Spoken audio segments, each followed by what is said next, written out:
nós vamos ter as eleições mais radicais que nós tivemos nos últimos tempos. E perversa, porque ela vai levantar, evidentemente, uma série de armas não éticas. Veja bem. Então, o Eduardo Campos vai ser comparado a Collor, o que é um absurdo.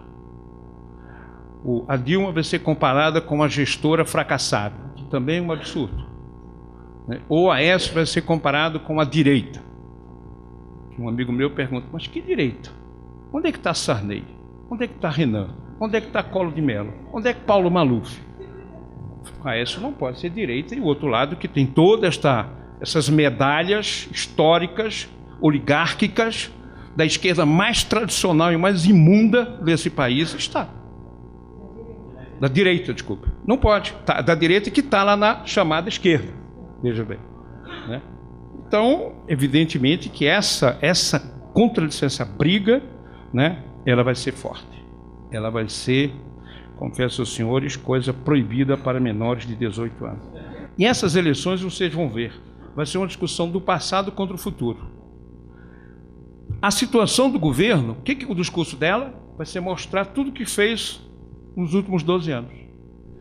E a oposição nova, não digo que seja antiga, mas a oposição nova vai tentar discutir o que é possível fazer para o futuro. Vai ser isso a discussão. Entre o passado, nós somos bons, fizemos isso, fizemos aquilo. Né? E aí alguém diz assim, mas fulano, alguém, quando comentei alguma coisa política, assim, mas fulano tem uma história.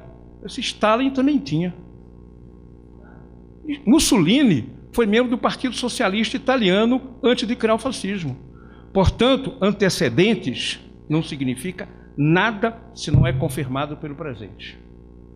O cara foi honesto a vida toda, roubou, agora é ladrão. Deixou de ser ladrão porque foi honesto a vida inteira? Se ele roubou, agora é ladrão. Não tem como evitar. Como eu não posso aceitar que seja alguém dono da esquerda. Eu sou esquerda e se você está contra mim, você é direita. Isso está errado. Eu sou esquerda e sou mais esquerda do que a maioria dos petistas. Não digo que seja mais do que todos, mas sou mais de esquerda do que a maioria. Tenho compromisso com a luta e a justiça social do meu país, entendeu? De maneira íntegra e ética. Veja bem. Eu não aceito de dizer que se você está contra mim, esse é um discurso de uma parte do PT, também não é de todo o PT. O PT, o meu problema com o PT não é que eu sou de direita e ele é de esquerda, é que ele é pouco de esquerda, do meu ponto de vista. Ele tem que ser mais, entendeu? Ele tem que ser mais agressivo, ousado. Não pode manter as oligarquias locais e ser comido pela direita. Não se trata de uma aliança com a direita, que eu aprendi com Miguel Arraes, que não dá para ganhar a direita sem dividi-la. Entendeu? Agora eu não posso ser comido pela direita. Eu não posso criar uma situação de ingovernabilidade porque eu tive que fazer alianças com a direita dessa forma. Sabe qual é um dos grandes problemas nossos? É que nós temos, infelizmente, nós não temos PT com base em São Paulo e PSDB com base em Minas. Se tivéssemos, Saraiva, os dois estariam unidos governando o país de maneira muito melhor do que temos até agora. Porque tanto do lado do PT quanto do lado do PSDB tem muito mais proximidades do que com Sarney ou com Paulo Maluf. Pelo menos eu imagino. Pelo menos eu imagino que o PT tem mais sintonia, o PT que eu votei durante toda a minha vida, mais sintonia com certos segmentos, não digo todos, do PSDB, do que com Paulo Maluf, Sarney e Companhia Limitada, pelo amor de Deus. Eu nunca admiti que a política divide-se em dois lados, sabe por quê? Porque eu sempre soube que existia comunistas socialistas, socialistas democráticos, social-democratas, liberais, conservadores, fascistas. Existe uma gama de opções políticas. Não podemos reduzir o mundo ao bom e o mal. Essa é uma maneira, desculpe a expressão, perversa e antiética de definir a política. Nós temos atualmente 3 posições políticas. Nós temos os tucanos, que aprenderam, porque o Fernando Henrique Cardoso escreveu o contrário, que a exclusão pode ser combatida. Eles aprenderam isso. Nós temos a Dilma, que aprendeu que o Estado não pode fazer tudo sozinho. E nós temos Eduardo Campos, que reconhece todas as conquistas, mas reconhece que, como está sendo conduzida hoje, não vai nos levar a consolidar essas conquistas, mas a perdê-las. E nós precisamos conquistá-las e progredir.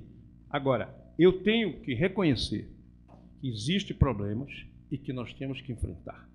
E que grande parte dessas soluções depende da nossa capacidade de analisar corretamente, reconhecer os nossos erros e tentar estabelecer alguns pactos que eu chamo suprapartidários.